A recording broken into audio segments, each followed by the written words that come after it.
علی بھائی اگلا سوال ہے کسی بھائی کا کہ میں بریلوی سے شیعہ ہو گیا تھا لیکن 4 سال تک آپ کے لیکچر سننے کے بعد اب سادہ مسلمان بن چکا ہوں. میرا سوال یہ ہے کہ تمام فرقے ایک دوسرے کو دل دل میں غلط کہتے ہیں لیکن شیعہ کو اوپنلی کافر کیوں کہتے ہیں؟ اس لیے کہ یہ سودا بکتا ہے، یہ سودا بکتا ہے. جس طرح آپ دیکھیں گے ختم نبوت کے مسئلے میں یہ سودا بکتا ہے کہ آپ صرف قادیانیوں کو ٹارگٹ کر لیں، تو یہ اس نیشن میں سودا بکتا ہے. جب آپ اسی طرح کے جرائم دوسرے بزرگوں کی کتابوں سے دکھائیں وہ کہتے ہیں اس پہ مٹی ڈالیں. اس لیے میرا جب کلپ آیا ہے کہ قادیانی حق بات کیوں نہیں قبول کرتے تو سب کو تڑکا لگا ہوا ہے. تڑکا یہ نہیں لگا ہوا کہ میں نے کوئی جھوٹا الزام لگایا، وہ کہتے ہیں یار آپ سے قادیانی پہ سوال ہوا تھا، آپ نے ہمارے بزرگوں کو بھی رگڑا ہے. بھائی اس لیے رگڑا ہے کہ اللہ کے بندو میں ایک پڑھا لکھا بندہ ہوں، میں ایک مقدمہ کھڑا کر رہا ہوں. جب مقدمہ کھڑا ہوتا ہے پھر یہ نہیں ہوتا کہ اس مقدمے میں ایک خاص بندے کو آپ گلٹی ڈکلیئر کر دیتے ہیں اور دوسرے کو اسی لیول کے جرم کے اوپر چھوڑ دیتے ہیں کہ یہ میرا اپنا ہے. یہ تو قائم بالقسط تو ہونا نہیں ہے. قرآن پاک تو بار بار کہتا ہے کہ انصاف کرنا ہے، چاہے تمہارے ماں باپ رشتہ دار سب لوگ ہی تمہارے سامنے آ جائیں، تم نے انصاف سے لینا ہے کام. تو اس طرح کے معاملات کے اندر یہ جو آپ نے سوال کیا ہے اس میں بھی بیسیکلی یہی والے ایشو یعنی کار فرما ہوتے ہیں کہ یہ لوگ یہ سودا بک رہا ہوتا ہے شیعہ کافر والا. پھر آپ کو پتہ ہے ہمارے یہاں ایک پولیٹکس بھی جب ایک ایران کا جب انقلاب آیا 1979 میں، اس کے بعد یعنی ارد گرد کے سارے ملکوں کو یہ فکر پڑ گئی کہ انقلاب جب آتا ہے نا تو ہمیشہ ایکسپورٹ ہوتا ہے. یہ بات یاد رکھیں. افغانستان کے معاملے کی تکلیف انڈیا کو چوتھے محلے 14,000 کلومیٹر دور کیوں پڑ گئی کہ انہوں نے کہا یہ اگر طالبان یہاں پہ اگر ایک اسلامی حکومت قائم کرتے ہیں تو یہ پھر ایکسپورٹ ہوگا. ان کو وہی نظر آ رہی تھی، عمر سیریز نظر آ رہی تھی کہ سر یہ پھر باؤنڈری سے باہر نکلتا ہے انقلاب. اس لیے وہ دیکھیں آگے بیٹھے ہوئے ہیں 19 سال سے لڑ رہے ہیں کہ ان کو نہیں، اور یہ ابھی بھی یہ کسی بھول میں ہے کہ اگر یہ جیسے اسٹیبل ہوں گے پھر یہ ایکسپورٹ ہوگا باہر. اسی طریقے سے ایران میں جب انقلاب آیا نا تو یہاں پہ بھی لوگوں کو فکر پڑ گئی، سعودیہ کو فکر پڑ گئی کہ یہ تو ایکسپورٹ ہوگا پاکستان میں بھی دوسرے ملکوں میں بھی.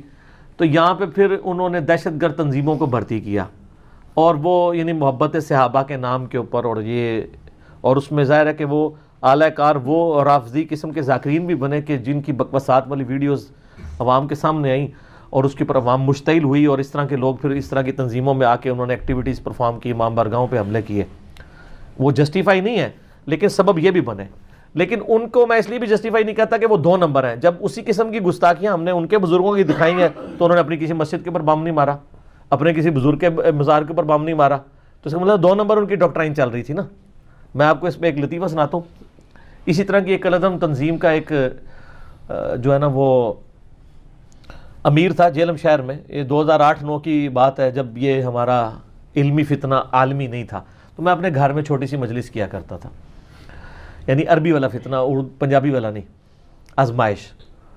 تو میرے پاس آ گیا، مجھے کہتا ہے جی یہ آپ شیعہ کو کافر کہتے ہیں. میں نے کہا جی میں کسی کو بھی کافر نہیں کہتا سوائے قادیانیوں کے، اور ان کی بھی میں نے ریزن بتائی کہ وہ میری تکفیر کرتے ہیں. ایک ٹیکنیکل ایشو ہے وہ آپ میرا دیکھ لیں، قادیانیوں کو دعوت اصلاح.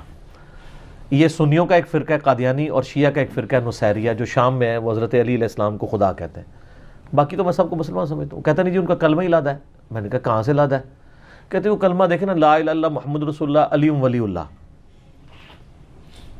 تو میں نے اس سے سوال پوچھا کہ میرے بھائی اس پورے جملے کے اندر کفر کہاں پہ ہے؟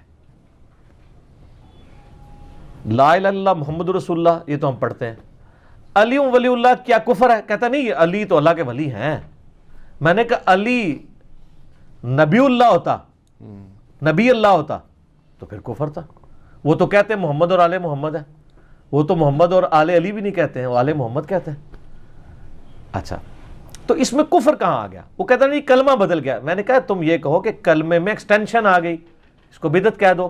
جس طرح بریلوی ہیں وہ اذان کے ساتھ دروشی پڑھتے ہیں تو اذان آپ لوگ کہتے ہیں کہ وہ بدل دی، تو اس کو کفر تو کوئی نہیں کہتا کیونکہ آپ کہتے ہیں دروشی فی نفسی ٹھیک ہے، اذان کے ساتھ ایڈ کرنا ایک ایڈیشن ہے. کیونکہ دروشی فی نفسی تو ٹھیک ہے، علی ولی اللہ، ابو بکر ولی اللہ، عمر ولی اللہ، عثمان ولی اللہ ایز اے سلوگن تو لادہ سے ٹھیک ہے.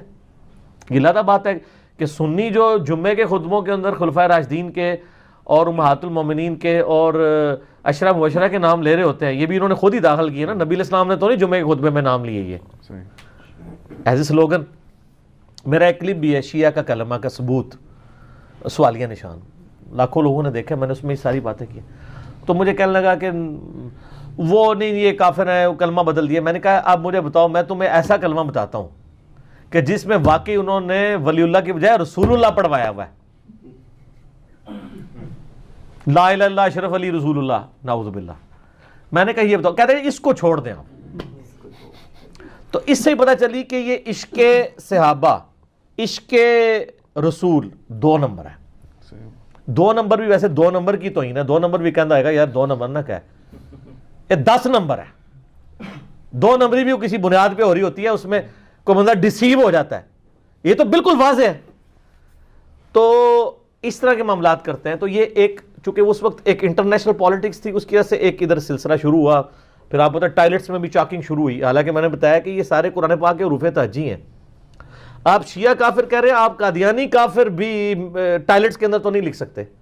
قاف الف دال نون یا یہ سارے قرآن کے حروف تہجی ہیں. کافر تو خود قرآن کا لفظ ہے، قل یا ایھا الکافرون. تو آپ یہ لکھ سکتے ہیں. تو یہ بیسیکلی ایک پھر وہ ٹسل شروع ہوئی، اس کنفلکٹ کی وجہ سے پھر یہ معاملہ ہوا. یہ بات ان کی بالکل ٹھیک ہے کہ اندر خانے یہ سب ایک دوسرے کو کافر سمجھتے ہیں.